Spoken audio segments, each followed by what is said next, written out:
Salam mengawal keadilan buat kita semuanya, yakni di dalam kasus pembunuhan berencana Brigadir Joshua, di mana kita telah mengikuti beberapa persidangan atau kita katakan fase-fase persidangan di dalam kasus tersebut. Di saat ini fase ketiga atau hampir sudah berlalu, yakni fase di mana kubu terdakwa masing-masing mendatangkan para ahli-ahli yang dapat meringankan daripada tuntutan kepada mereka. Dan kita sudah melihat kesaksian-kesaksian para ahli-ahli yang didatangkan oleh masing-masing kubu tersebut. Kita di dalam hal ini tidak mengkritik atau tidak membahas kesaksian-kesaksian para ahli-ahli tersebut, tetapi kita di sini hanya menganalisa dan menilai ada sesuatu hal yang sangat janggal dan ada juga hal yang sangat kita saluti di dalam kedatangan mereka. Pertama kita coba bahas, yakni mengenai kedatangan saksi-saksi yang didatangkan oleh PC dan Sambo, di mana mereka sudah memberikan kesaksian-kesaksian mereka dan mereka sudah memaparkan kesaksian mereka. Tetapi di dalam hal ini ada sesuatu yang sangat tidak masuk di akal saya atau mungkin kita masing-masing, yakni di mana ada sesuatu yang bersifat arogan, ada sesuatu yang bersifat sepertinya terpaksa memberikan kesaksian mereka itu. Kenapa saya katakan terpaksa? Karena mereka memberikan sesuatu kesaksian itu seakan-akan menyerang sepihak. Dan di sini juga kita melihat bahwa kesaksian mereka itu tidak fokus hanya untuk meringankan para terdakwa yang mendatangkan mereka, tetapi banyakan kita melihat di sini adalah suatu kesaksian yang diarahkan oleh penasihat hukum untuk menyerang keberadaan Eliezer sebagai GC. Hal ini sangat tidak masuk di akal kita, karena kedatangan mereka seharusnya bukan untuk serang menyerang atau menekan sepihak, tetapi mereka datang ke sini adalah untuk memberikan pengetahuan atau ilmu pengetahuan atau memaparkan pengetahuan mereka agar di mana jaksa dan hakim dapat lebih leluasa atau lebih masukan untuk mempertimbangkan, memutuskan tuntutan dan menjatuhkan vonis kepada terdakwa masing-masing. Itu seharusnya yang harus digarisbawahi. Tetapi kedatangan mereka itu seakan-akan membuat sesuatu serangan. Bahkan mereka ahli yang didatangkan oleh PC dan Sambo ada yang sampai berdebat dengan emosinya mengatakan JPU agar diam. Hal ini alangkah tidak masuk di akal saya. Seharusnya mereka datang dengan memberikan keilmuan, dengan setulus-tulusnya menjelaskannya, sehingga yang mendengarkan dapat mencerna, dapat mengetahui, sehingga pengetahuan kita bertambah. Di sini saya juga pertanyakan, ada apa dengan kedatangan mereka? Kenapa mereka ada yang membawa emosi? Apakah mereka terpaksa datang hanya karena diundang oleh terdakwa? Apakah mereka datang dengan embel-embel ada sesuatu dari yang mengundang mereka?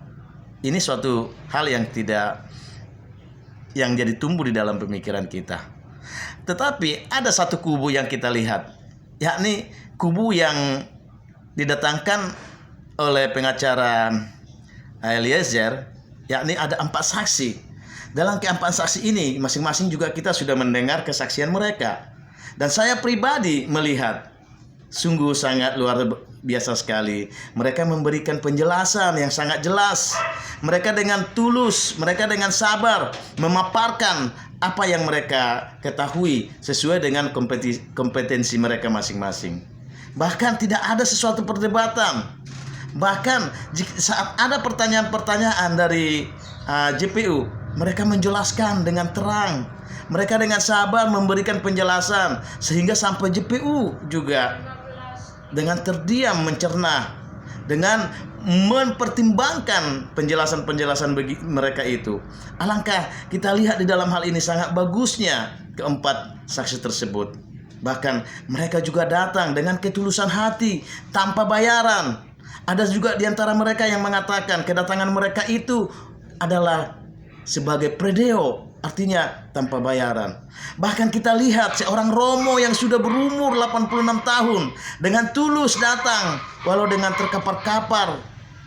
Dia datang hanya untuk menyumbangkan pemikirannya, memberikan penjelasannya, agar di mana para praktisi hukum terutama JPU dan Pak Hakim yang mulia dapat mengambil sesuatu keputusan di dalam perkara ini dengan lugas, dengan adil, dengan pertimbangan, sehingga dia pun dengan berusaha datang dan memberikan penjelasan-penjelasan yang sangat terang.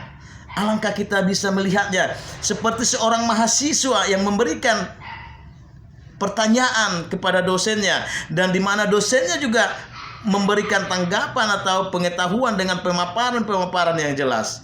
Begitu juga sebaliknya, mereka datang bagaikan seorang dosen yang memberikan pengajaran dan pengetahuan kepada mahasiswanya dengan sabar, tulus, dan kompetensi mereka sesuai dengan keahlian mereka. Dalam hal ini sangat kita saluti.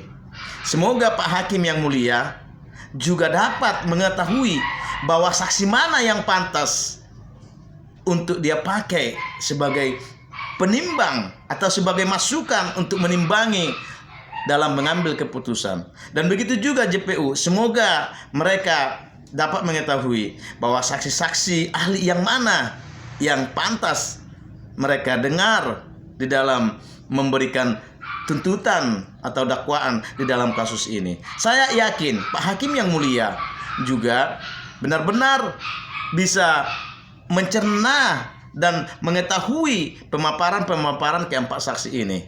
Sekarang kita tinggal berdoa bagaimana JPU dengan tulus memberikan tuntutan mereka terhadap terdakwa.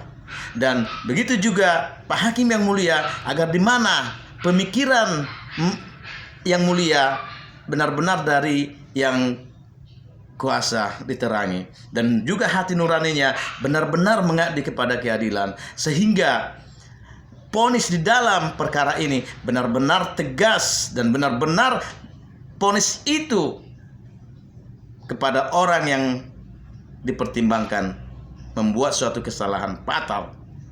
Dan mari kita doakan, karena tidak akan lama lagi kasus ini akan berakhir, dan Hakim yang mulia tidak akan lama lagi akan mengambil keputusan atau vonis di dalam kasus ini.